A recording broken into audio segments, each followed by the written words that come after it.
नमस्कार। आज इंद्रप्रस्थ विश्व संवाद केंद्र पे हमारे साथ निखिल जी हैं। निखिल जी विवेकानंद केंद्र के पूर्णकालीन कार्यकर्ता हैं। आज हम बात करने जा रहे हैं भारत के एक बहुत ही ऐतिहासिक शिला स्मारक के बारे में। भारत के आखिरी तट कन्याकुमारी पे जो विवेकानंद रॉक मेमोरियल है उसकी कहानी।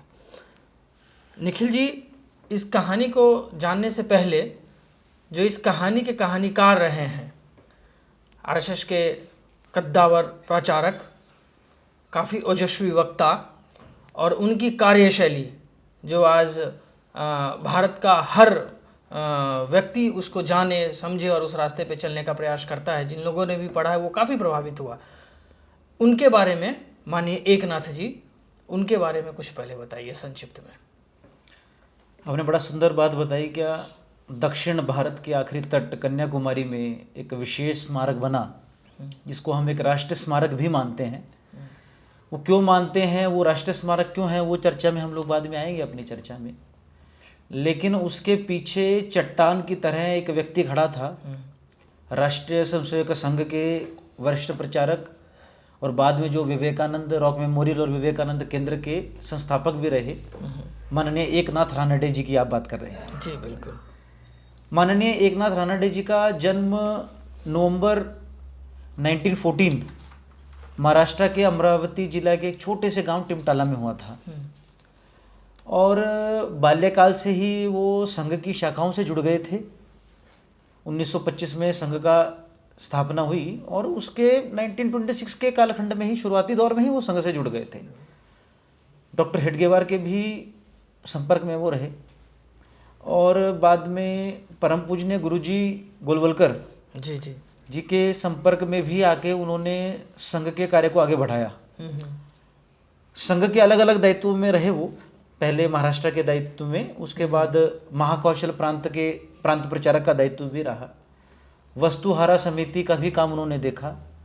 उसके बाद हम देखते हैं क्या 1956 टू 1962 6 वर्ष वो संघ के माननीय सरकार्यवाह भी रहे, जनरल सेक्रेटरी, जिसको हम नॉर्मल वर्ड्स में जानते हैं। और उसी दौरान ही उन्होंने rousing call to Hindu nation, हे हिंदू राष्ट्र उत्तिष्ठ जागृत, स्वामी विवेकानंद की पुस्तक का कंपाइलेशन भी किया। वो विशेष परिस्थितियों में संघ के जनरल सेक्रेटरी बने थे। भैयाजी दानी के घर में आकस्मिक एक इमरजेंसी आई, जिसके कारण उनको अपने घर जाने पड़ा। भैयाजी दानी उस समय संघ के सरकार्यवाह थे, तो उनके घर जाने के कारण उनके ऊपर ये दायित्व आया था एकनाथ जी के ऊपर आया था। और 6 वर्ष बाद जब भैयाजी दानी वापस आए तो फिर एकनाथ जी ने ये दायित्व उनको वापस उनको दिया। और उसके बाद स्वामी विवेकानंद के हम देखते हैं 9 वॉल्यूम्स हैं कलेक्टेड वर्क्स, तो उनको पढ़कर एक छोटी सी पुस्तिका निकालनी, rousing call to Hindu nation, मतलब उसका जिस्ट, उसका सार एक पुस्तक में वो लेके आए ताकि आम जनमानस तक वो चीज़ें पहुंच सकें।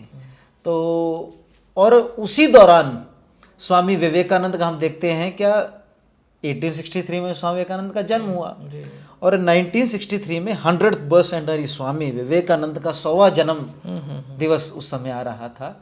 और उस परिप्रेक्ष्य में माननीय एकनाथ जी इस कहानी शिला स्मारक की भूमिका रखते हैं। आपने कहा कहानी शिला स्मारक की, हम जिस पे भी बात कर रहे हैं, लेकिन मैं ऐसा मानता हूँ कि वो तपस्या भूमि स्वामी विवेकानंद की है, जहाँ से स्वामी जी बने। उनके जो विजडम है, जो उनकी बौद्धिकता है, धर्म सनातनी परंपरा को लेकर के जो देश दुनिया समाज में गए, खास करके पश्चिम की दुनिया में, इसकी एक बड़ी दिलचस्प कहानी है।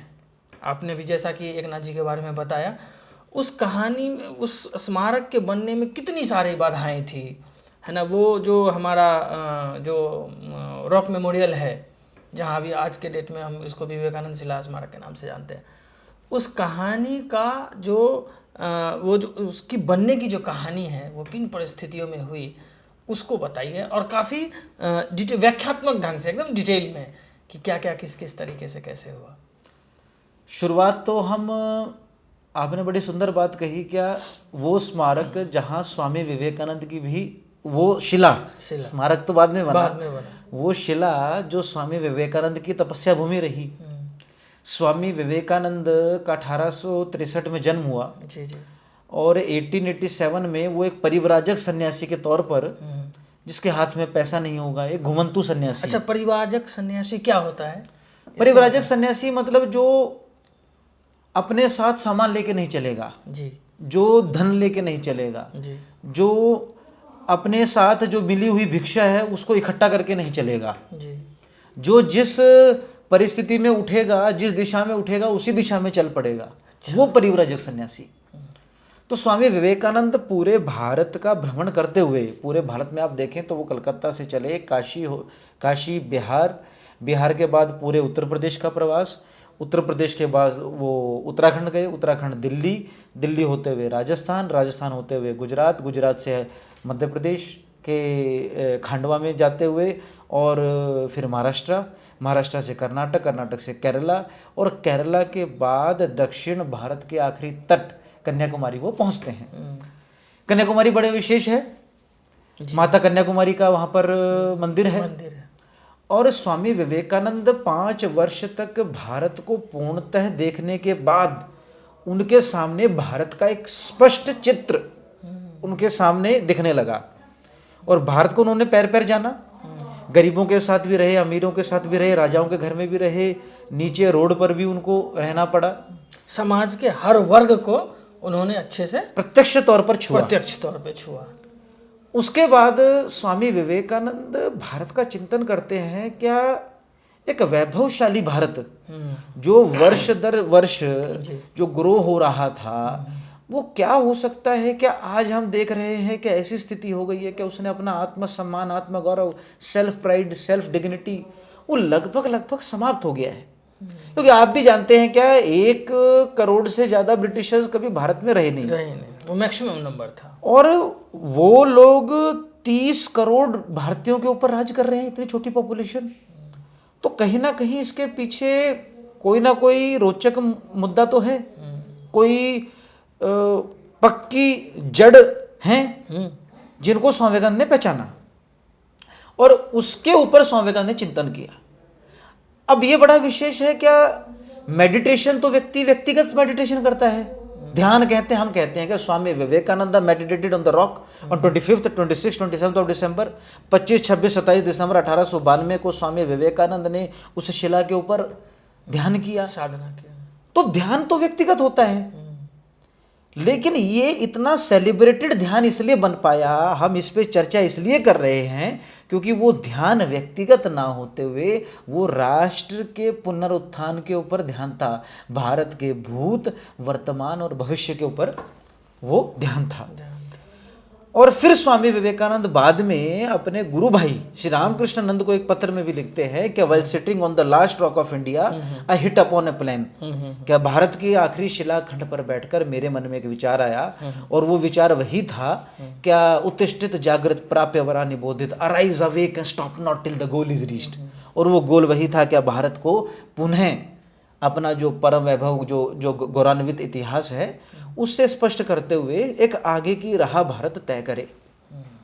तो वो शिला का इतना प्रभाव, और बाद में स्वामी विवेकानंद शिकागो में गए, वो घर घर प्रचलित हो गए, ये सारे बाद के विषय हमारे संपर्क में आते हैं। तो वहां से हमको देखना पड़ेगा वो शिला का वो। और फिर स्वामी विवेकानंद के 100वें बर्थ सेंटिनरी, स्वामी विवेकानंद का जब 100वां जन्मदिन मनाया जा रहा था, तो वहां के स्थानिक लोगों ने, कन्याकुमारी के कुछ स्थानिक लोगों ने सोचा कि जहां स्वामी विवेकानंद ने मेडिटेट किया था, क्यों ना उस स्मारक के ऊपर, क्यों ना उस शिला के ऊपर एक स्मारक बने। यहाँ तो से कहानी यहाँ से शुरू होती है। तो जो शिला थी जिसके ऊपर अभी स्मारक है, और जहाँ से इन लोगों ने प्रयास किया कि उस स्मारक को बनाया जाए, वो कहानी बहुत दिलचस्प है कि किस तरीके से वो क्रिश्चियन सोसाइटी के लोगों ने जो है वहाँ पे जाके क्रॉस लगा दिया। जैसी ये बात फैली कि यहाँ पे स्वामी जी की स्मारक बनाई जाएगी, लोगों ने, तो वो एक तो शुरुआत से जो मछुआरा समुदाय और इन सब की क्या योग्यता रही, और उसमें बहुत ही ऐसे बोलते हैं ना, नियति ने एक नाथ जी को तय किया था। हम उस विषय पे भी आएंगे, लेकिन आप पहले उसको बताइए थोड़ा सा डिटेल में, लोगों को ये पता चले कि जो स्मारक आज दिख रहा है उसके पीछे की कहानी क्या है सही मायनों में। स्टार्टिंग होती है, आपने बिल्कुल सही कहा, क्या जैसे ये बात लोकल कम्युनिटी हिंदूज ने उठाई, तो कैथोलिक चर्च से जुड़े हुए एक फ्रैक्शन नॉट ऑल। और आप जानते हैं क्या, कन्याकुमारी में एक बड़ा तबका क्रिश्चियनिटी का है, कन्वर्टेड हिंदुओं से जो कन्वर्ट हुए। उन्होंने ये बात उठाई कि भाई यहाँ पर स्वामी विवेकानंद नहीं आए, यहाँ पर तो हमारे सेंट जेवियर आए थे। वो हिंदू जो 400 वर्ष पहले कन्वर्ट हुए हैं, वो ऐसी बात उठाने लगे और उन्होंने वहां पर जाकर एक क्रॉस लगा दिया उस शिला पर जहाँ पे स्वामी जी ने भारत के भूत, वर्तमान और भविष्य का चिंतन किया था कि अभी स्वामी विवेकानंद नहीं आए, यहाँ पर तो सेंट जेवियर आए थे। और हिंदू कम्युनिटी ने उसको रिटेलिएट किया और वो क्रॉस उठा के बाहर फेंक दिया। स्वाभाविक है। और ये विषय तब राजनीतिक हो गया, क्योंकि अब ये पॉलिटिशियंस के पास जाने लगा और पॉलिटिशियंस तो अपने हिसाब से सोचता है कि मुझे लाभ क्या है, मुझे फायदा क्या है। कांग्रेस की उस समय गवर्नमेंट चल रही थी और इस टाइम पीरियड पे 2 चीफ मिनिस्टर रहे। पहले के कामराज, और वो 4-5 महीने इस प्रोसेस में रहे। उसके बाद भक्त वत्सलम, वो चीफ मिनिस्टर के तौर पर दोनों कांग्रेस के थे। और जब वो उनके पास ये बात गई तो उन्होंने ये बात मानी क्या भाई, यहाँ स्वामी विवेकानंद, भक्त वत्सलम ने ये बात मानी क्या, यहाँ स्वामी विवेकानंद ने मेडिटेट किया, इस पर हमको कोई प्रश्न नहीं है और हम यहाँ पर एक बोर्ड लगाने को तैयार हैं, लेकिन स्मारक या ऐसा कोई मूर्ति, इन विषय में हम अभी मानते नहीं हैं। मतलब स्वामी जी ने वो किया, आकर के चिंतन किया, वहां पे ध्यान लगाया, ये मानते हैं, लेकिन उनका राजनीतिक नुकसान न हो, इसलिए वो स्मारक नहीं बनने देना, क्रिश्चियंस का वोट ना कटे। स्वाभाविक अगर हम बताएं तो उस घबराहट में वो बात उन्होंने वहां पर रोक दी और यहीं से स्टोरी शुरू होती है। तो ये कमेटी बाद में भी मिलती है और ये लोकल कमेटी जो है फिर बाद में प्रांत स्तर पर पहुंच जाती है और वहां पर जो कन्याकुमारी का मंदिर है, माता कन्याकुमारी का, वहाँ का भी जो देवासम बोर्ड है वो भी एक निर्णय लेता है कि भाई यहाँ से अब एक बोट सर्विस हम लोग शुरू करेंगे। अब जो ज़्यादातर जो मछुआरा कम्युनिटी वहाँ पर थी वो सब क्रिश्चियन कन्वर्टेड थे, तो उन्होंने कहा कि जी हम इसको, वो तो करेंगे नहीं ये, और ये हमको समझना पड़ेगा क्या, उससे पहले कन्याकुमारी केरला का पार्ट था, वो तमिलनाडु में बाद में आया। तो वहाँ से जाते हुए केरला से कुछ बोट चलाने वाले लोगों को लेके आए और वो हिंदू कम्युनिटी के युवा, आप देखिए उनका साहस, उनको ये पता था क्या वहाँ पर जाके पैसा नहीं मिलना, पैसा तो छोड़िए, भोजन मिल जाए पर्याप्त है, और उसके साथ साथ हमें जो सामने जो कम्युनिटी, कैथोलिक कम्युनिटी है, उसके साथ 2-2 हाथ भी करना पड़ सकता है। येट 15 से 20 युवा अपने जीवन को न्यौछावर करके बोट चलाने के लिए तैयार हो जाते हैं और वहाँ से ये कमेटी का बड़ा फॉर्मेशन शुरू होता है। वो कमेटी स्टेट लेवल की बनती है, तमिलनाडु के स्तर की बनती है। रामकृष्ण मिशन के स्वामी महाराज, चिन्मयानंद मिशन के संस्थापक हम देखते हैं स्वामी चिन्मयानंद जी, परम पूजनीय गुरु जी, यहाँ तक ये बात पहुँचती है।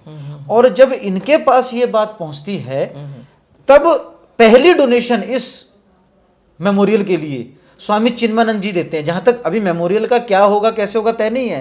10,000 का सबसे पहला डोनेशन स्वामी चिन्मयानंद जी के महाराज जी के द्वारा आता है।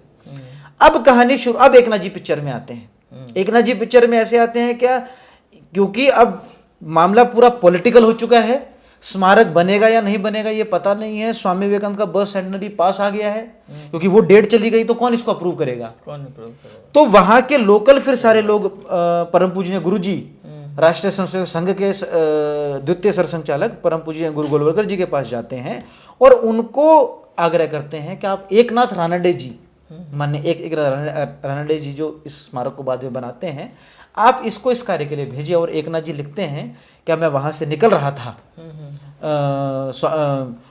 गुरु जी के द्वार के आगे से नागपुर में, और एकदम से उन्होंने मुझे बुलाया और मेरी ट्रेन थी, बस वो कहते हैं ना कि ईश्वर की ही एक योजना थी, क्या उन्होंने बुलाया और उन्होंने पूछा क्या एकनाथ जी ऐसे ऐसे योजना है क्या आप ये स्मारक, और उस समय भी गुरुजी गोलवलकर को या एकनाथ जी को भी लग रहा है मैक्सिमम 6 मंथ और ईयर, इससे ज्यादा समय नहीं लगेगा।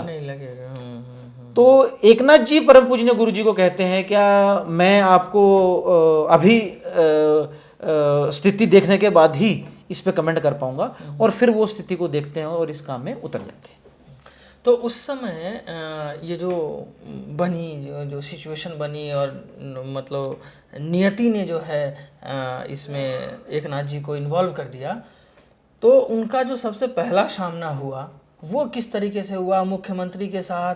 और उस समय एक और थे, मुख्यमंत्री के अलावा भी सेंटर में बैठे हुए एक मिनिस्टर थे, हुमायूं कबीर, है ना, वो स्वामी जी के जन्मभूमि से ही थे, उनकी भी भूमिका थी कि कैसे ये इसको रोका, तो उसको थोड़ा सा डिटेल में बताइए।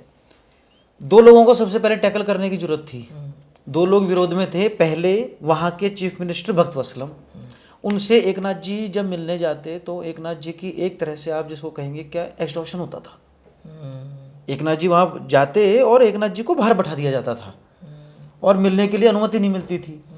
उनको पता है कि चीफ मिनिस्टर अंदर है लेकिन अनुमति नहीं मिलेगी। और जब मिले, कुछ संवाद हुआ तो उन्होंने कहा कि मेरे जीते जी तो ये स्मारक नहीं बनेगा। It was because of political reasons. वो जानते थे कि वहाँ स्वामी विवेकानंद ने मेडिटेट किया है, बोर्ड लगाने के लिए तैयार हैं, स्मारक बनाने के लिए मना है। तो एक तो इनसे डील करना। दूसरा था हुमायूं कबीर, जो उस समय के कल्चरल मिनिस्टर थे, कलकत्ता से सांसद थे, स्वामी जी के गृह मतलब जहाँ उनका जन्म हुआ उनकी कर्मभूमि थी, जन्मभूमि कर्मभूमि भी। और वहां से शुरू होते हुए उन्होंने और उनका कमेंट क्या था, हुमायूं कबीर जी का उनका कमेंट था क्या, वो जो शिला है उसका सौंदर्य बिगड़ जाएगा। कन्याकुमारी में कोई उस समय ट्रेन नहीं चलती थी, कोई लोग जाते नहीं थे, टूरिज्म कोई एक्सपेंड नहीं हुआ है, और पहले से ही इतना बड़ा कमेंट कर देना क्या भाई उसका सौंदर्य बिगड़ जाएगा। एकनाथ जी इस काम से पहले सबसे पहले पहुंचते हैं रामकृष्ण मिशन। रामकृष्ण मिशन जाते हैं, स्वामी माधवानंद जी रामकृष्ण मिशन के अध्यक्ष, उनसे मिलते हैं और उनसे परमिशन लेते हैं क्या जी आप ये काम तो आपको करना चाहिए।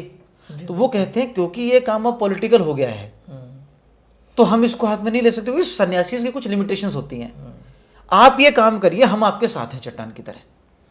वहां से उनको आशीर्वाद मिलता है और फिर एक प्रेस कॉन्फ्रेंस बुलाई जाती है कलकत्ता में रामकृष्ण मिशन के सहयोग से, स्वामी जी के माध्यम से, और वहां पर स्वामी एकनाथ जी एड्रेस करते हैं क्या आपके लोकल सांसद हुमायूं कबीर दक्षिण भारत के आखिरी शिलाखंड पर एक स्वामी विवेकानंद का एक स्मारक बनने वाला है, उसका विरोध कर रहे हैं, परमिशन नहीं दे रहे हैं राजनीतिक कारणों से। और जैसे ही ये प्रेस कॉन्फ्रेंस और आनंद बाजार पत्रिका से लेके अन्य अन्य जो सारे बड़े बड़े न्यूज़पेपर और बांग्ला की पत्रिकाएं थी सब वहां पर उपस्थित थे, और अगले दिन ही जब ये न्यूज़पेपर्स में छपता है तो हुमायूं कबीर तिलमिला गया, हिल उठे क्या भाई ये क्या हो गया। अगले दिन उन्होंने दिल्ली में बुला लिया एकनाथ जी को, जो पहले बिठा के रखते थे, प्रताड़ित करते थे, जो समय नहीं दे रहे थे, जिनको ये लगता था कि भाई ठीक है चलेगा, वो हुमायूं कबीर अगले ही दिन एकनाथ जी को बुलाते हैं और उनको बोलते हैं क्या ये सेम बात तो मैंने गांधी जी के मंडपम के लिए भी बोली थी, वो भी बन गया, मेरी बात कौन सुनता है, तो जी मेरा इसमें कोई विरोध नहीं है। तो एकनाथ जी पहली चाबी से ताला खोल देते हैं। अब हुमायूं कबीर को मनाने के लिए उनको पता था कि कम से कम उनको दिल्ली स्तर का सहयोग चाहिए। लाल बहादुर शास्त्री जी के वो संपर्क में थे, एकनाथ जी लाल बहादुर शास्त्री जी से मिलने जाते हैं, इस विषय को रखते हैं, तो लाल बहादुर शास्त्री जी कहते हैं कि स्वाभाविक एकनाथ जी विषय बहुत सुंदर है, स्वामी विवेकानंद का स्मारक बनना चाहिए, लेकिन मैं धीरे चलता हूँ, मैं ये जल्दबाजी वाला व्यक्ति नहीं हूँ, अगर आप मेरे साथ काम कर सकें तो आपको भी धीरे धीरे चलना पड़ेगा। फिर थोड़े दिनों बाद फिर एकनाथ जी मिलते हैं, तो फिर इस बार लाल बहादुर शास्त्री जी कहते हैं देखिए मैंने आपको कहा था मैं धीरे चलने वाला व्यक्ति हूँ। तो एकनाथ जी सोचते हैं कि इस जब तक लाल बहादुर शास्त्री जी सोच रहे हैं कि हम कैसे इसको कर सकते हैं, मैं क्या कर सकता हूँ, मैं भी तो कुछ कर सकता हूँ ना अपने पक्ष पर, तब एकनाथ जी उनसे पूछते हैं कि क्या मैं जनमत तैयार करूँ क्या। तो वो कहते हैं हाँ बिल्कुल करिए। तो कहते हैं मैं कुछ सांसदों से मिलता हूँ, क्योंकि वो सारी जो प्रतिनिधि है भारतीय जनसंख्या का प्रतिनिधित्व तो सांसद ही करते हैं, और अगर उनके सिग्नेचर इस पे रहेंगे तो उससे अच्छा क्या है। तो एकनाथ जी एक पत्र ड्राफ्ट कर लेते हैं और धीरे धीरे सांसदों से मिलने की कहानी शुरू करते हैं। अच्छा, ये जो तो कितने सांसदों ने जो है सपोर्ट किया, उस पर हस्ताक्षर किया, किन परिस्थितियों में किया, ये सब एकनाथ जी का जो है उनकी कार्यशैली, संगठन के प्रति लगाव और कोई काम मिल जाए उसको कैसे करना है निष्ठा के साथ, क्योंकि उस समय तो ऐसा माहौल नहीं था। और विचारधारा के स्तर पे भी देखे तो दूसरी पार्टी कांग्रेस की सत्ता थी, लेफ्ट के लोग भी थे। वन पार्टी रूल जो हम पॉलिटिकल साइंस की बुक्स में पढ़ते हैं कि वन पार्टी रूल, ये तो वही समय था, 1962 1963 वन पार्टी रूल ही चल रहा है। लेकिन ये 1/3 के करीब जो है वो है, तो उसको थोड़ा सा बताइए एकदम एक एक उसमें कैसे। हाँ, सारे पहलुओं को लेकर के चलिए। एकनाथ जी सबसे पहले उनको लगा कि कांग्रेस के सांसदों का साइन होना चाहिए, और आप आश्चर्य करेंगे क्या 60 मिनट में एकनाथ जी ने 90 सांसदों का साइन किया, करवा लिया, सारे कांग्रेस के जो उस समय उपस्थित थे। एकनाथ जी जाते हैं और रघुनाथ सिंह जी से मिलते हैं। रघुनाथ सिंह जी सेक्रेटरी थे पार्लियामेंट्री पार्टी ऑफ कांग्रेस के, और वाराणसी से 3 बार लगातार सांसद रहे, 52, 57, 1962। इतने कद्दावर नेता के जब पहले साइन हो गया, और जो पार्लियामेंट्री पार्टी का सेक्रेटरी है, सचिव है, तो बाकी सारे कांग्रेस वालों ने तुरंत साइन कर दिए। इसके बाद एकनाथ जी पहुंचते हैं लोहिया जी के पास। लोहिया जी को बोलते हैं, लोहिया जी को विषय समझाते हैं, तो लोहिया जी कहते हैं एकनाथ जी हम तो सरकार गिरा देंगे, आप रुकिए थोड़ा। तो एकनाथ जी कहते हैं नहीं, इतना बड़ा काम आप करिए, लेकिन मेरा छोटा सा काम आप ही कर दीजिए कि इसके ऊपर साइन करवा दीजिए। तो सिर्फ एकनाथ जी के साथ व्यक्तिगत स्नेह होने के कारण लोहिया जी भी, राम मनोहर लोहिया जी भी साइन कर देते हैं, और अन्य समाजवादी नेता भी उनका साइन देखते हुए कर लेते हैं। उसके बाद कम्युनिस्ट की बारी आती है। एकनाथ जी रेणु चक्रवर्ती जी के पास पहुंचती हैं, जो एक कम्युनिस्ट पार्टी की बड़ी लीडर थी, और उनके सामने ये पत्र लिखते हैं, रखते हैं। तो वो कहती हैं क्या इस पत्र में आध्यात्मिक शब्द है, Swami Vivekananda was a spiritual leader, क्या वो आध्यात्मिक शब्द हटाया जा सकता है? तो एकनाथ जी देखिए उनको ज्ञान नहीं देते हुए व्यवहारिकता से कहते हैं कि मैंने जब ये पत्र लिखा तो शायद से उस दृष्टि से देखा नहीं, और अब तो ये पत्र बन चुका है, बाकी लोगों के साइन हो चुके हैं। तो रेणु चक्रवर्ती कहते कि आप ये मेरे पास रख जाइए, मैं अपने बाकी कम्युनिस्ट लीडर्स से इसे साइन करवा लूंगी। तो सारे कम्युनिस्ट के लीडर्स के साइन हो जाते हैं। अटल बिहारी वाजपेयी जो जनसंघ के जो सारे मेंबर ऑफ पार्लियामेंट्स थे, उनसे साइन करवा लेते हैं। तो एक ऐसे प्रकार से एकनाथ जी प्रत्यक्ष तौर पर आइडियोलॉजिकली हर व्यक्ति के पास पहुंचे। आप दंग रह जाएंगे, 3 दिनों में 323 सांसदों के साइन करवाकर, ये ऑन रिकॉर्ड मेरे हिसाब से आज तक कभी इतना कम समय में, और उस समय का दौर, व्यक्तिगत तौर पर सिग्नेचर 323 सांसदों के 3 दिन में करवाने, मतलब दिल्ली में उपस्थित जितने भी सांसद थे उन सब के साइन संघ के प्रचारक माननीय एकनाथ रानडे जी ने 3 दिन में 323 सांसदों के साइन के कन्याकुमारी में स्वामी विवेकानंद का स्मारक बनना चाहिए, इसके लिए करवा लिए। फिर वो पहुंचते हैं लाल बहादुर शास्त्री जी के पास, जो उस समय तत्कालीन जो है गृह मंत्री। हाँ, उसके बीच में वो दायित्व मुक्त रहे। जब वो कामराज प्लान आ गया था तो बीच में वो दायित्व मुक्त रहे। जी। बाद में फिर हम तो बाद में समय में देखते हैं कि वो देश के प्रधानमंत्री तक भी बने। तो ये तो 2 चीज़ें पता चलती है। एक कि स्वामी जी का एक्सेप्टेंस बियॉन्ड आइडियोलॉजी, जैसा आपने बताया कि हम स्वामी जी को देखते हैं भगवा के नज़र से, ऐसा नहीं है, बियॉन्ड आइडियोलॉजी है कि सब भारत के जनमानस में स्वामी जी हैं, और उनके जो जीवन है, जो पैदल पूरा नाप दिया उन्होंने 5 वर्षों में पूरा देश जो है, उससे भी पता चलता है। दूसरा, एकनाथ जी का अपना व्यक्तित्व, ये 2 पहलू हमने देख लिया। अब असल कहानी शुरू होती है कि चूंकि स्वामी जी का एक्सपीरियंस, हम तो दिल्ली में बैठे हुए उनके रिप्रेजेंटेटिव से इन्होंने सिग्नेचर ले लिया। अब है कि जो किस तरीके से उस समय आपके इस किताब में भी हमने भी पढ़ा है कि 1% पॉपुलेशन सबने सहयोग दिया स्वामी जी के उस शिला स्मारक के लिए, आर्थिक सहयोग। बियॉन्ड द आइडियोलॉजी के लोग भी है, वो भी दिलचस्प किस्से हैं कि कहाँ गए और किन लीडर्स ने क्या कहा, हम आएंगे। ये जो पॉपुलेशन इन्वॉल्व करने वाली बात थी, ये उनकी दूरदृष्टि को दिखाता है एकनाथ जी को। ये कैसे उन्होंने धरातल पे उतारा, उसके विषय में थोड़ा बता दीजिए। एक तो जैसे हमने कहा, क्या एक सारा जनमानस के जो प्रतिनिधि थे सांसद, उनके साइन करवाना, और जब वो लाल बहादुर शास्त्री जी के पास पहुंचे तो शास्त्री जी ने कहा ये 323 शासन के सिग्नेचर नकली तो नहीं है। तो एकनाथ जी ने कहा कि आप ये पता करवा लो। तो उस समय लाल बहादुर शास्त्री जी कहते हैं कि अब आपका काम हो गया, अब आप फ्री हो गए हैं, सोचिए, निश्चिंत हो जाइए। लेकिन एकनाथ जी कहाँ बैठने वाले थे, वो तुरंत पहुंच जाते हैं भक्तवत्सलम के पास। भक्तवत्सलम, अब देखिए क्या, जब व्यक्ति अपने ऊपर के व्यक्ति, जब अगर आपको कोई रोक रहा है और अगर आपने जो आपको रोक रहा है उससे बड़ी अथॉरिटी से आपको जो परमिशन मिल जाए तो आप अहंकार में आ जाते हैं। एकनाथ जी अहंकार में नहीं आए, वो भक्तवत्सलम से मिलते हैं। अब भक्तवत्सलम ढीले हो गए, लेकिन फिर भी एक सौम्यता के साथ, एक शालीनता के साथ जी।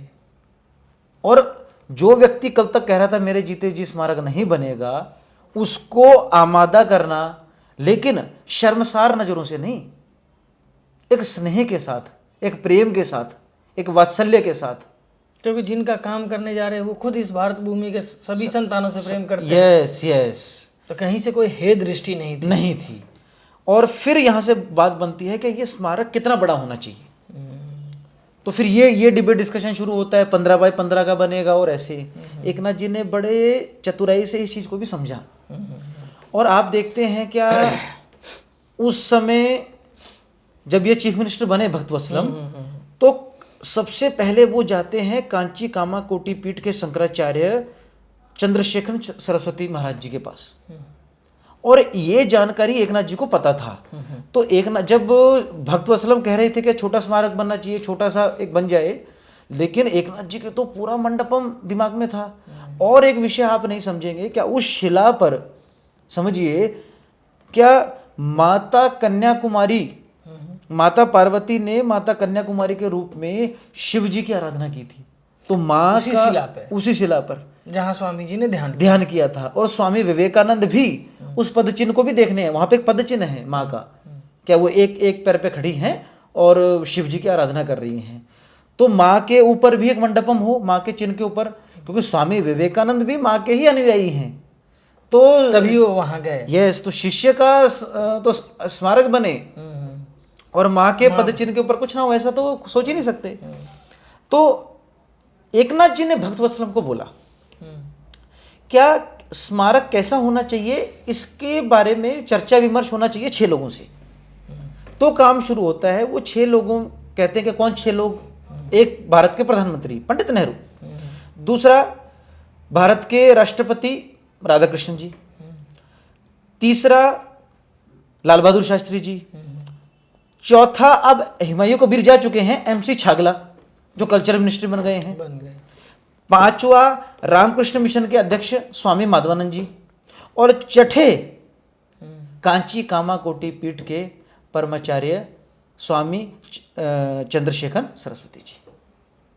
और वो सबसे मुलाकात उनकी होती है इररिस्पेक्टिव ऑफ पंडित नेहरू। पंडित नेहरू से वो मिल नहीं पाते हैं।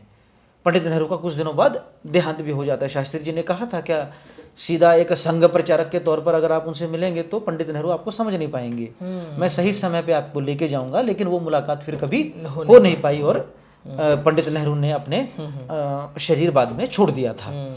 और एकनाथ जी जब कांची कामाकोटी पीठ के शंकराचार्य जी से जब मिलते हैं तो उनके द्वारा एक सुंदर सा पूरा जो आर्किटेक्चर है वो स्थपति को बुलाते हुए, आचार्य जी को, उनको बुलाते हुए उसको पूरा डिज़ाइन करवा लेते हैं और वो सबसे पहले जाके भक्तवत्सलम को रखते हैं। अब भक्तवत्सलम देखता है तो वो कहता है क्या आपने सबसे पूछा, तो उन्होंने कहा और शंकराचार्य जी ने तो एक मॉड्यूल दिया है।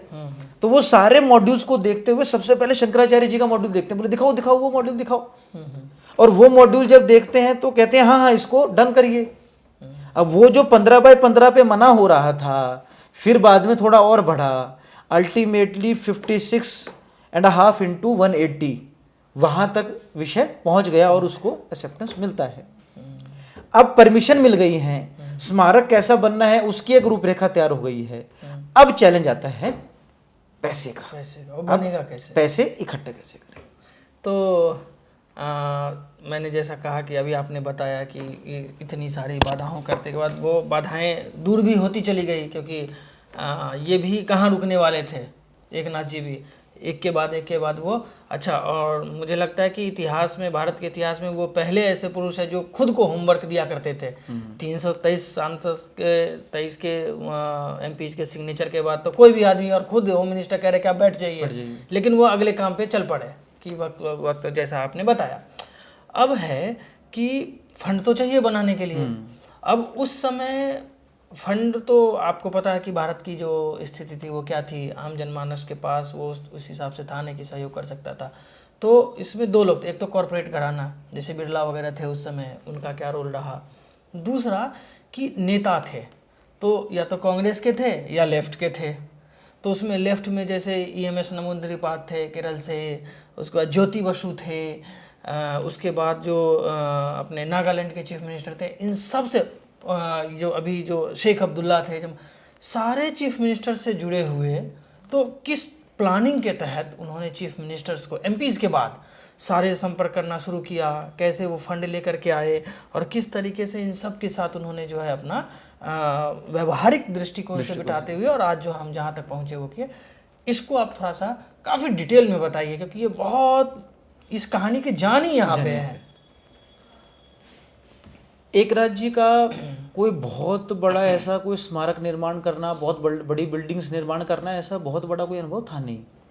इससे पहले उन्होंने ऐसा कोई कार्य नहीं किया था जी। संघ के प्रचारक के तौर पर ऐसा करोड़ों रुपए इकट्ठा करना ऐसा भी नहीं था। और स्मारक का पहले तय हुआ था 6 लाख, वो बाद में 20 लाख, फिर 30 लाख, फिर 80 लाख, और कुल मिला के 1 करोड़ 35 लाख तक हो गया। ये कौन से साल की बात है? ये आप समझिए 1962 पे इसकी बात शुरू हुई जी, और 1970 में ये बना।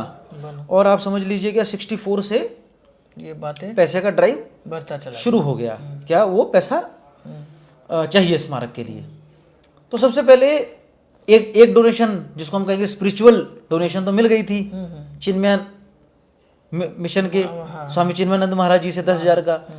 और उनका आशीर्वाद ऐसा था कि फिर कभी पैसे की कमी पड़ी नहीं। लेकिन उस समय जब ये काम शुरू हो रहा था तो एकनाथ जी के सामने ये पैसा इकट्ठा करना एक चट्टान के समान था। तो सबसे पहले वो बिरला जी के पास जाते हैं, बिरला जी से बात करते हैं कि ऐसे ऐसे आप 1 करोड़ रुपए इस कार्य के लिए दीजिए। उस समय भारत के वो बड़े उद्योगपति थे।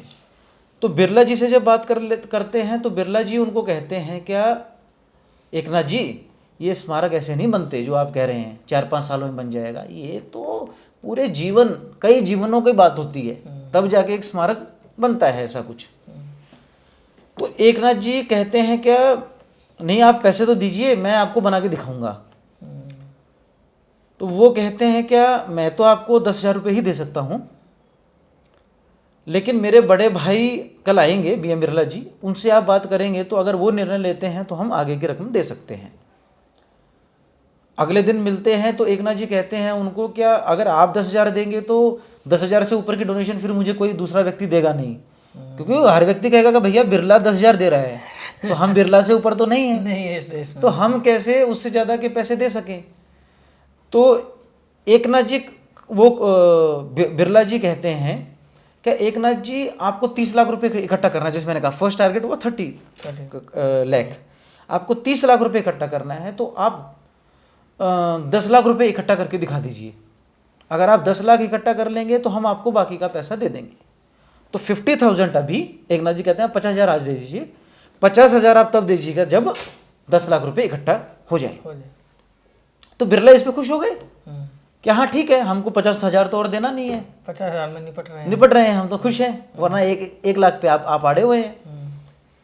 और कुछ ही दिनों में एकनाथ जी वो पैसा इकट्ठा कर लेते हैं। एकनाथ जी उस समय के हर चीफ मिनिस्टर तक अप्रोच करते हैं।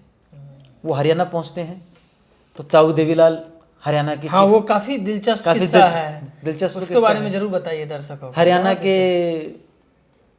की राजनीति ही नहीं, राष्ट्र की राजनीति में एक बड़ा कार्य करने वाले ताऊ देवीलाल जी बड़े सम्मानित व्यक्ति रहे हैं। ताऊ देवीलाल के पास जब पहुंचे तो आडवाणी जी का साथ था, उनके दोनों साथ में गए थे। तो क्योंकि स्वामी विवेकानंद पगड़ी पहनते हैं और वो साफे में ही रहते हैं, फोटो तो जब वो फोटो ताऊ देवीलाल जी देखते हैं स्वामी विवेकानंद जी की, तो वो पूछते हैं एकनाथ जी से, क्या विवेकानंद जाट है कि अपने स्थानीय भाषा में, हाँ, कि भाई विवेकानंद जाट है कि तब एकदम से आडवाणी जी बोलने वाले होते हैं कि नहीं, और एकनाथ जी तुरंत उनका हाथ नीचे से पकड़ लेते हैं कि रुकिए, और एकनाथ जी कहते हैं हाँ स्वामी विवेकानंद जाट है, और ताऊ देवीलाल ये सुन के डोनेशन करते हैं। और बाद में जब बाहर निकल के जब आडवाणी जी पूछते हैं एकनाथ जी से कि आपने झूठ क्यों बोला, तो उन्होंने बोला झूठ क्या बोलना है, क्या एकनाथ जी जाट नहीं है, पूरे देश के हैं, पूरे देश के हैं। क्योंकि अगर मैं मना करता हूं एकनाथ जी जाट नहीं है, तो एकनाथ जी अगर एकनाथ जी मना करते हैं कि स्वामी विवेकानंद जाट नहीं है, तो स्वामी विवेकानंद कुछ ना कुछ तो होना पड़ेगा। तो क्या स्वामी विवेकानंद वो है, कुछ स्वामी विवेकानंद तो कुछ भी नहीं है, स्वामी विवेकानंद तो सबके हैं। तो उस भारतीयता के विचार में लाने की कला एकनाथ जी में थी। उस समय चाहे वो अन्नादुराई जी हो, CN अन्नादुराई दक्षिण भारत के राजनीति में बड़ा नाम, बाद में करुणानिधि जी DMK पार्टी और इस सबको आगे बढ़ाते हैं। करुणानिधि जी से भी मुलाकात करना, कल्याण सुंदरम जी से मुलाकात करना, और इसी कार्य को आगे बढ़ाने के लिए ज्योति बसु के पास पहुंचना। वो भी एक बड़े लीडर थे। एकनाथ जी वहां पर कमेटी बना रहे थे कलकत्ता में। जी जी जी। वो 7 वाइस प्रेसिडेंट बना चुके थे, एक और उनको चाहिए था दमदार। उस समय डेप्यूटी चीफ मिनिस्टर थे ये उस समय, ज्योति बसु। एकनाथ जी वहां पर पहुंचते हैं उनके घर पे, तो ज्योति बसु उनसे मिलते हैं, तो कहते हैं क्या उनका परिचय सुन के, क्या भाई संघ के एक प्रचारक एकनाथ रानडे यहाँ पर आए हैं। तो वो उनको कहते हैं क्या भाई आप किसी गलत ज्योति बसु के घर में आ गए, इस लाइन में 7 और ज्योति बसु हैं, ये ज्योति बसु तो ये नहीं हो सकता जिस काम के लिए आप आए हैं। I have nothing to do with Vivekananda, Swami Vivekananda. Eknath ji कहते हैं आप ऐसा कैसे कह सकते हैं। एकनाथ जी की सबसे बड़ी कला ये थी कि वो पूरा होमवर्क करके जाते थे, किस व्यक्ति से मिलना, क्या बातचीत करनी, उस व्यक्ति का व्यवहार क्या है, उस व्यक्ति का पिछला ट्रैक रिकॉर्ड क्या है, उसने पीछे कार्य क्या किया, वो सारा होमवर्क करके व्यक्ति से मिलना, वो कला है एकनाथ जी की। तो उन्होंने ज्योति बसु की सारी स्पीचेस को कोट करना शुरू किया कि आप जिसको कह रहे हैं कि प्रोलेटेरिएट, हाँ स्वामी विवेकानंद उसको डाउन ट्रोडन कह रहे हैं, वही दरिद्र नारायण है। आप भी गरीब की बात कर रहे हैं, स्वामी विवेकानंद गरीब के लिए कार्य कर रहे थे। आप भी पिछड़े वर्ग की बात कर रहे हैं, स्वामी विवेकानंद पिछड़े वर्ग के लिए काम कर रहे थे। तो वो कहते हैं yes, on that ground we have similarity with Swami Vivekananda. तो कहते हैं हाँ ठीक है, हर विचार पे तो ऐसा नहीं हो सकता, बोले but I do not have anything to do with Swami Vivekananda's spirituality. तो स्वामी विवेकानंद का जो स्पिरिचुअल चीजें है उसे वो तो ठीक है, हम हर चीज पे कनेक्ट थोड़ी ना हो सकते हैं, हर चीज पे कनेक्ट होना जरूरी थोड़ी होता है। तो यहाँ से विषय शुरू होते हुए उनको पूर्णतः मना लेते हैं। अब एक चैलेंज आता है कि ज्योति बसु कहते हैं कि भाई मैं पॉलिट ब्यूरो का मेंबर हूँ। पॉलिट ब्यूरो जैसे भारतीय जनता पार्टी में हम देखते हैं क्या पार्लियामेंट्री बोर्ड है, कांग्रेस में CWG है, कांग्रेस वर्किंग कमेटी है, ऐसे पॉलिट ब्यूरो होती है। वामपंथी विचारधारा की जो राजनीतिक पार्टीज हैं उनकी सबसे टॉप बॉडी। क्या जी मैं उसका मेंबर हूँ, उससे पूछूंगा, तो वो उससे पूछते हैं तो वो तो स्वाभाविक मना करेगी कि ऐसी किसी काम में मत उतरिए। तो एकनाथ जी सोचते हैं अब मैं इसको कैसे कार्य में लूँ। तो एकनाथ जी उनको कहते हैं कि आपकी वाइफ तो पॉलिट ब्यूरो की मेंबर नहीं है, कमला बसु जी, आप उनको कार्य में जोड़िए। तो कहते हैं ठीक है मेरी वाइफ इंडिपेंडेंट है, मैं उनको बुला देता हूँ, आप बात कर लीजिए। तो कमला बसु जी आती हैं, एकनाथ जी उनसे बात करते हैं। तो कमला बसु जी कहती जी मेरा तो बहुत ज़्यादा कोई इम्पैक्ट है नहीं सोसाइटी पे, कोई बहुत ज़्यादा सोशल इंटरेक्शन नहीं है। ये राजेते कोई ज़रूरत नहीं है, मैं आपको एक बुकलेट दूंगा जो रसीद की बुक, और आप जितना हो सके अपने 15-20 जितने भी संपर्क के लोग हो। और उस समय आप देखिए कमला बसु जी के प्रयासों से 1100 रुपये स्वामी विवेकानंद के रॉक मेमोरी के लिए एकत्रित किए गए। So it was not only about money, it was about connection, conviction. और फिर हम देखते हैं आगे ये काम बढ़ता है तो वो नागालैंड पहुंचते हैं। नागालैंड का भी बड़ा रोचक किस्सा है, आप जानते हैं। नागालैंड पहुंचते हैं तो वहाँ के जो CM रहे होक्से सेमा जी, वो कहते हैं क्या एकनाथ जी मैं तो जानता ही नहीं स्वामी विवेकानंद कौन है, मैंने तो स्वामी विवेकानंद के बारे में पढ़ा नहीं, और मैं आपको क्या फंड दूंगा जब मेरे तो पूरा जो स्टेट है वो दिल्ली से पैसा लेके चल रही है, हमारी अपनी इंडस्ट्रीज नहीं है, हमारे अपने इकोनॉमिक के साधन नहीं है, तो मैं कैसे आपको कुछ पैसा दे सकता हूँ। एकनाथ जी के दिमाग में सिर्फ और सिर्फ स्मारक बनाना नहीं था, उनको ये भी था कि बाद में स्वामी विवेकानंद के विचार वहां पर पहुंचे। तो जो मैं कह रहा हूं कि अब सिर्फ फंड्स की बात नहीं है, इस कार्य में पार्टिसिपेशन जरूरी है, because Nagaland is also an integral part of India. तो नागालैंड कैसे छूट जाएगा? Bengal is an integral part of India, Haryana was an integral. तो हर पार्ट का पैसा जुड़ना, पैसा आना एक बात, उसकी सहभागिता दूसरी बात। और ये एकनाथ जी सहभागिता चाहते थे। 1 रुपए ही दीजिए, लेकिन दीजिए। वो एक रसीद भी था, ऐसा कुछ कटा था। हाँ, वो बाद में जब वो जनसाधारण को जोड़ने के प्रोसेस में आते हैं। अब आप ये देखिए कि नागालैंड एकनाथ जी 4 बार गए थे और चौथी मुलाकात में उनकी मुलाकात हुई थी सेमा जी से। कितना कठिन है नागालैंड, दूर से दूर नॉर्थ ईस्ट में जाना, और आज इतना कठिन है। आज इतना कठिन है, उस समय तो आप देखिए किस प्रकार से वहां पहुंचते होते, बट येट वहां पे काम करना है। जो सेकंड फेज है विवेकानंद केंद्र जो उन्होंने बनाया, उसका काम वहां पर ले जाना था, स्वामी विवेकानंद का ग्राउंड रूट पे काम पहुंचाना था। तो वो कहते हैं कोई जरूरी नहीं है आप स्वामी जी को जानते हैं, वो उनको कुछ पुस्तकें देके चले गए। अगली मुलाकात में आए तो उन्होंने पुस्तकें पढ़ ली थी और वो बहुत इंप्रेस्ड रहे कि स्वामी विवेकानंद भाई एक यूथ आइकन है और मैं खुद चाहता हूं कि उनके विचार मेरे प्रांत में भी पहुंचे।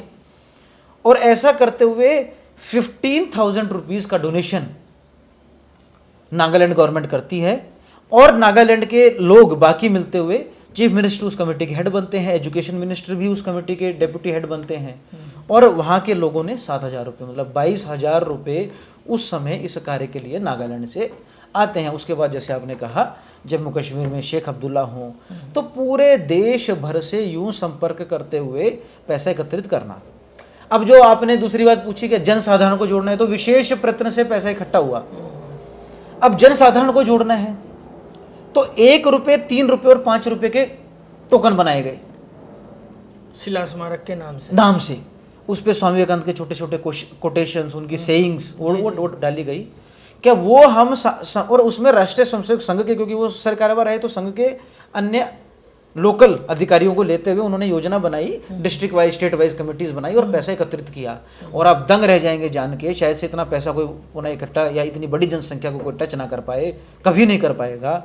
उस समय की 1%, उस समय 30 करोड़ लोग थे, उस समय की 1% पॉपुलेशन मतलब एडल्ट पॉपुलेशन को इस काम से जोड़ना 30 लाख लोगों ने उस समय स्वामी विवेकानंद के रॉक मेमोरियल के लिए 1, 3 या 5 रुपए के टोकन के माध्यम से 30 लाख रुपया की सहभागिता इस कार्य में दी।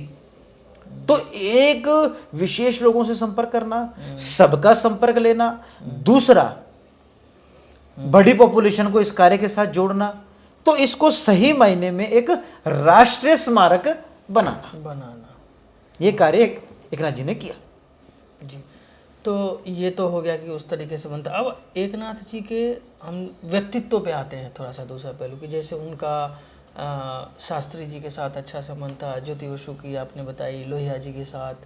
इसके अलावा भी बहुत सारे ऐसे राजनेता थे जो उनके मुरीद थे, है ना।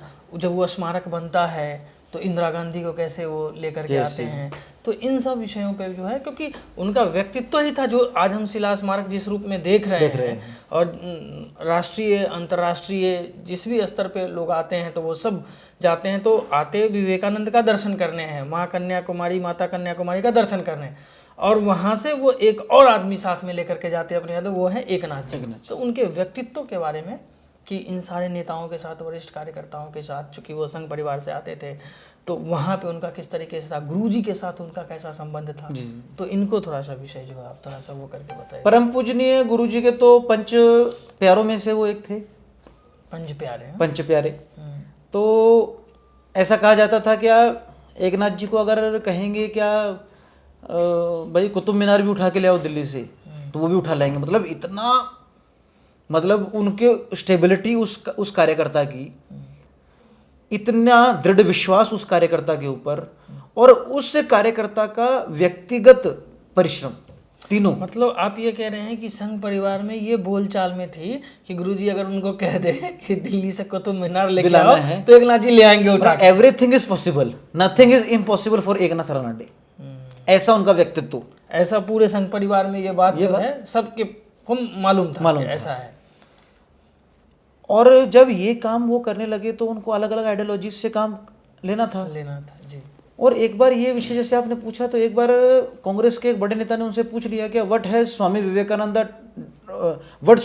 Has to do with RSS, क्या स्वामी विवेकानंद को आरएसएस से क्या लेना देना और आरएसएस का विवेकानंद से क्या लेना देना। तब एकनाथ जी कहते हैं क्या RSS work is the extension of Swami Vivekananda's work. RSS का जो कार्य है वो वही कार्य है जो स्वामी विवेकानंद के द्वारा किया गया था, उसी का अगला फेस है। हम उसी काम को लेके आगे बढ़ रहे हैं। और वो क्लैरिटी क्या मैं स्वामी विवेकानंद की फिलॉसफी, स्वामी विवेकानंद को पढ़कर राष्ट्रीय मतलब एकनाथ जी बता रहे हैं क्या मैं स्वामी विवेकानंद की फिलॉसफी, स्वामी विवेकानंद के आइडियाज़ पढ़कर मैं राष्ट्रीय स्वयंसेवक संघ में जुड़ा एक प्रचारक के तौर पर। और ऐसे हजारों लाखों कार्यकर्ता संघ में स्वामी विवेकानंद की प्रेरणा लेकर राष्ट्रीय स्वयंसेवक संघ में अपना पूरा जीवन भी न्यौछावर कर देते हैं। तो वो क्लैरिटी ऑफ थॉट्स, फिर स्वामी जी को कंप्लीटली पढ़ना और उसके बाद जब उनको लगा कि किसके माध्यम से मैं किससे मिल सकता हूँ, स्वामी रंगानाथानंद के महाराज जी जो रामकृष्ण मिशन के बाद में अध्यक्ष रहे, उनके माध्यम से वो इंदिरा गांधी जी से मिले और इंदिरा गांधी जी को भी उस स्मारक के जो एक लंबे समय तक इनॉग्रेशन चला 1970 में 2 सितंबर 1970 को राष्ट्र को इस स्मारक को समर्पित किया गया था और एक पूरे महीने भर ये चला। उस समय के तत्कालीन राष्ट्रपति वी गिरीश जी ने इसका इनॉग्रेशन किया। इंदिरा गांधी जी हों, परम पूजनीय गुरु जी हों, स्वामी रंगानाथानंद महाराज हों और डीएमके के करुणानिधि जी हों, जितने भी लोग थे उन सभी लोगों की सहभागिता उसमें इस कार्य के लिए उन्होंने ली। तो वो व्यक्तित्व एकनाथ जी का आपको पता लगता है। अच्छा, सावरकर जी के साथ भी इनका कुछ यादें हों, कुछ कार्यशैली हों, एकनाथ जी से कुछ सिमिलरिटी हो दोनों की कार्यशैली में, तो उसको भी थोड़ा सा बताइए क्योंकि ये दर्शकों को जानना बहुत ज़रूरी है। एक तो हर परिस्थिति में दोनों के कैरेक्टर में हम एक सिमिलरिटी देखते हैं कि हर परिस्थिति में पीछे नहीं हटना। स्मारक में एक चैलेंज नहीं था, मल्टीपल चैलेंजेस थे जी। आपको स्टेट का चीफ मिनिस्टर कह रहा है कि मेरे जीते जी नहीं बनेगा, उसको पूर्ण करना। सिमिलरली एक चट्टान की तरह पैसे इकट्ठे करना। सिमिलरली वो उसका आर्किटेक्चर बहुत सुंदर हो, उसका चिंतन भी करना। और सिर्फ वो स्मारक वहां तक ना रह जाए, वो राष्ट्र स्मारक बने, बाद में स्वामी विवेकानंद के विचार भी पूरे देश भर में पहुंचे। ये सारे चिंतन उन्होंने एक ही साथ करे, इतने सारे चैलेंज। और वही सावरकर जी के जीवन में भी हम लोग देखते हैं क्या, चाहे विदेश में गए हों, जब वो लॉयर की पढ़ाई करने गए वहाँ भी राष्ट्र का चिंतन, भारत में आकर भी राष्ट्र का चिंतन, चाहे जब वो अंडमान के जेल में रहे वहाँ भी भारत का चिंतन, हर जगह भारत का चिंतन छोड़ना नहीं। तो वो जो स्वामी विवेकानंद जो कहते हैं ना कि टेक अप वन आइडिया, इन दोनों की लाइफ में वो टेक अप वन आइडिया हमको साफ दिखता है। अच्छा, उस समय के जो जनरल थे, जनरल मानक शाह, उनके साथ भी एक प्रसंग रहा, उस प्रसंग को भी बताइए दर्शकों को। आर्मी के सेक्शन को भी एकनाथ जी ने इस कार्य में जोड़ा। तो उस समय के आर्मी के जो कमांडर्स थे, रीजनल कमांडर्स थे, उन सबसे मिले, कंटोनमेंट्स में भी संपर्क किया गया, जम्मू कश्मीर में भी खासकर जितने भी आर्मी पर्सनल थे उनसे भी संपर्क किया गया और उनको जितना सहयोग करना था वो सहयोग लिया गया इस कार्य के लिए। जनरल सैम मानेकशॉ के साथ ऐसा एक संवाद आता है क्या, एकनाथ जी उनसे मिले, वो उस समय आर्मी चीफ थे, फील्ड मार्शल रहे। तो उनसे जब मिले तो उन्होंने इस स्मारक के बारे में बताया तो जनरल मानेकशॉ ने कहा कि मेरा स्वामी विवेकानंद से परिचय कुछ दिन पहले ही हुआ है और मैं अपनी वाइफ को धन्यवाद करना चाहता हूँ इसके लिए। मैं इधर उधर की नॉवेल्स पढ़ रहा था, तब मेरी वाइफ ने मुझे कहा क्या why don't you read literature related to Swami Vivekananda. तो स्वामी विवेकानंद का लिटरेचर मैंने पढ़ा उसके बाद, और स्वाभाविक है कि स्वामी विवेकानंद बड़े ही प्रेरणास्पद है हमारे लिए। तो फिर उन्होंने भी और पूरी आर्मी का भी इसमें कंट्रीब्यूशन आता है। अच्छा, इसमें एक प्रसंग जुड़ा हुआ है अपने एकनाथ जी के साथ कि जब गुरु गोलवलकर जी और के बाद के साथ जब गांधी जी की डेथ हुई थी, तो वो एक बड़ा अच्छा प्रसंग है जिससे उनका भी व्यक्तित्व और गुरु जी का भी व्यक्तित्व सामने निखर के आता है कि किस तरीके से जो है आरएसएस के जो लोग होते हैं वो अपने कैसे व्यक्ति निष्ठा के साथ और समाज के जो उनका प्रेम है उस प्रसंग को बताइए कि अपना जान चला जाइए छोड़ते बस वो जो हमारा ध्येय है उस ध्येय के लिए सब कैसे समर्पित होते हैं। परम पूजनीय गुरु जी मतलब आध्यात्म को सिर्फ समझने वाले नहीं, जीने वाले व्यक्ति। जी जी जी। और सामाजिक कार्य में वो उतरे तो समाज और वो दो अलग अलग चीजें हैं ऐसा नहीं था। वो आर्टिफिशियली ये काम नहीं कर रहे थे, वो हृदय से करने वाला काम था उनके लिए। एकनाथ जी का इसमें वो आता है कंप्लीट फेयरलेसनेस, पूर्ण निर्भीकता। वो बहुत कम लोगों में हमको मिलेगी, वो परम पूजनीय गुरु जी के जीवन में हमको दिखती है। एकनाथ जी उस समय जबलपुर से इंदौर जा रहे थे जी। और एक गाड़ी में जब वो जा रहे होते हैं तो ऐसे ही एक बातचीत होती है कि भाई गांधी जी के देहांत हो गया, गांधी जी की मृत्यु हो गई, गांधी जी की मृत्यु हो गई। तो एकनाथ जी कहते हैं कि थोड़े दिनों पहले ही ऐसी हवा उड़ी थी क्या भाई जिन्ना की मृत्यु हो गई 15 दिन पहले, लेकिन वो फेक थी। तो उनको लगा ये भी फेक है। लेकिन जब वो रेलवे स्टेशन पर पहुंचते हैं तो उनको पता लगता है क्या सही मायने में गांधी जी की मृत्यु हो गई है और संघ के ऊपर राष्ट्रीय स्वयंसेवक संघ के ऊपर इसके आरोप लग रहे हैं। तुरंत वो इटारसी पहुंचते हैं, इटारसी से नागपुर पहुंचते हैं। नागपुर संघ के मुख्यालय के आसपास आके वो कुछ कार्यकर्ताओं से मीटिंग करते हैं। तो वो कार्यकर्ता बताते हैं कि शाम को एक मीटिंग होने वाली है और उस मीटिंग में ये योजना बनी है। और वो लोकल पुलिस में जो स्वयंसेवक थे उन्होंने ये बताई वो बात उनको कि उस मीटिंग में ये योजना बनी है कि वहां से एक भगदड़ होगी और वो परम पूजनीय गुरु जी की ओर जाएंगे संघ मुख्यालय की ओर, और वहां से जो सिक्योरिटी है उनको हटाते हुए परम पूजनीय गुरु जी के ऊपर हमला होगा और उनको जान का खतरा है।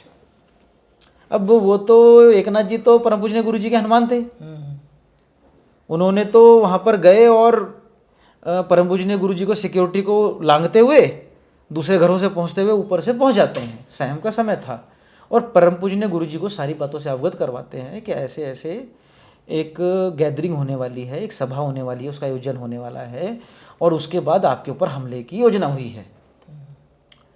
परम पूजनीय गुरु जी के जीवन के बारे में अब हमको पता लगता है। क्या गुरु जी का जवाब आता है, क्या एकनाथ जिस समाज के लिए मैं काम करने के लिए उतरा हूँ वो समाज अगर मुझे मारने को भी तैयार है तो मैं मरने को तैयार हूँ। मैं स्वीकार्य है, मैं कहीं नहीं जाने वाला।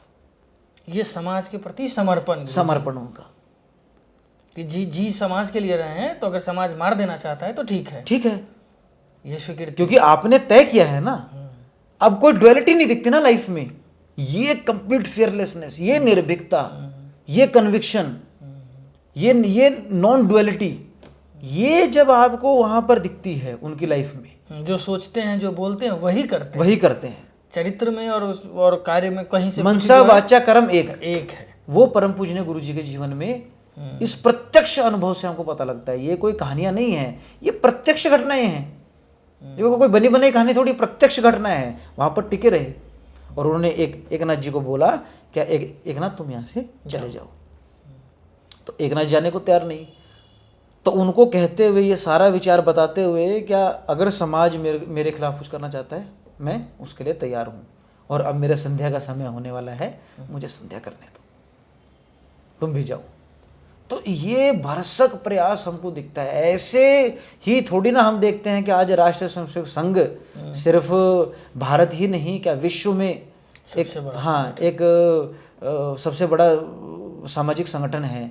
तो फाउंडेशन बहुत स्ट्रांग थी। सामाजिक सांस्कृतिक संगठन दुनिया का सबसे बड़ा काफ़ी दिलचस्प जो है हमारी ये बातें रही हैं। इसमें आपने विवेकानंद जी से के जो शिला स्मारक है उससे संबंधित सारी बातें कही, डिटेल में बताई। दर्शकों को उम्मीद है कि ये चीज़ें जानने के बाद और ये प्रेरित होंगे उस जगह पे जाने की, देखने की। मुझे पूरी उम्मीद है कि लोगों को अच्छी लगेगी। अब आते हैं हम एकनाथ जी से ही मिलता जुलता व्यक्तित्व, वही मनसा वाचा कर्मा जो अभी आपने कहा, और उसी दृढ़ता निष्ठा, मतलब हिला देने वाला नहीं, है ना। राजनीति रूप से उसके कई होते हैं, नारे लगाए जाते हैं, जैसे उन्होंने 323 हस्ताक्षर लेकर के आ गए, वैसा ही एक आदमी अभी है। आप समझ गए होंगे मैं किन की बात कर रहा हूँ, देश के प्रधानमंत्री का, नरेंद्र मोदी जी की बात। इन दोनों में कम्युनिटी और किस तरीके से काम कर, दोनों एक ही उसी विश्वविद्यालय से आते हैं, अगर हम कह लें उसको, तो उसी संघ की शाखा से और उसी विचार से और उसी गुरु जी की प्रेरणा से, जो एकदम स्वीकृति है कि अगर मार देगी समाज तो ठीक है, हम समाज के साथ ही मरेंगे इनके हाथ से। इसको थोड़ा सा आप कैसे, ताकि युवा या जो भी इंसान या जो भी आदमी जो समाज के लिए काम कर रहा है, संगठन के लिए काम कर रहा है, आप जिस भी विद्यार्थी हैं, व्यवसायी हैं, शिक्षक हैं, जिस भी पेशे से जुड़े हुए हैं, इन दोनों के व्यक्तित्व से क्या सीख सकते हैं? एक नाथ जी का तो बता दिया आपने, अब आप एक बार देश के प्रधानमंत्री का और इन दोनों में क्या कम्युनिटी और हम क्या सीख सकते हैं, चाहे किसी भी, इसको थोड़ा सा अच्छे से बताइए। ये कहानी सारी हमको प्रधानमंत्री के मुंह से ही पता लगा, उनके ही मुख से हमको ये सब चीज़ें पता लगी। आदरणीय नरेंद्र मोदी जी 2014 में, एक नाथ जी जैसे मैंने बताया 1914 में उनका जन्म हुआ था, तो 2014 में एक नाथ जी का 100वां जन्म दिवस मनाया जा रहा था, एक नाथ जी शताब्दी पूरा। उसके समापन समारोह में विज्ञान भवन में दिया हुआ उनका लेक्चर है। वहाँ पर वो प्रधानमंत्री जी का, नरेंद्र मोदी जी का, और वहाँ पर वो एक नाथ जी और अपने जीवन के बारे में बताते हैं कि संघ के प्रचारक के तौर पर एक नाथ जी मतलब परफेक्शनिस्ट, एक लाइन भी कैसे लिखनी है, एक पत्र कैसे लिखना है, उसमें एक छोटा सा एक शब्द का क्या इंपॉर्टेंस है, वो एक नाथ जी को पता था। और उनके जीवन में प्रत्यक्ष तौर पर क्या हुआ, एक बार क्या एक नाथ जी ने देखा, क्या शिविर चल रहा था जी।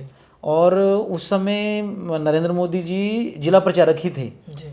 और एक नाथ जी ने उनको देखा, क्या भाई ये दोपहर को नींद लेते हैं, भोजन के बाद विश्राम लेते हैं, तो उस दोपहर के समय उनको पकड़ते हुए टहलते हुए चर्चाएं करना, तो कुछ कुछ समय घूमना, टहलना, बातचीत करना।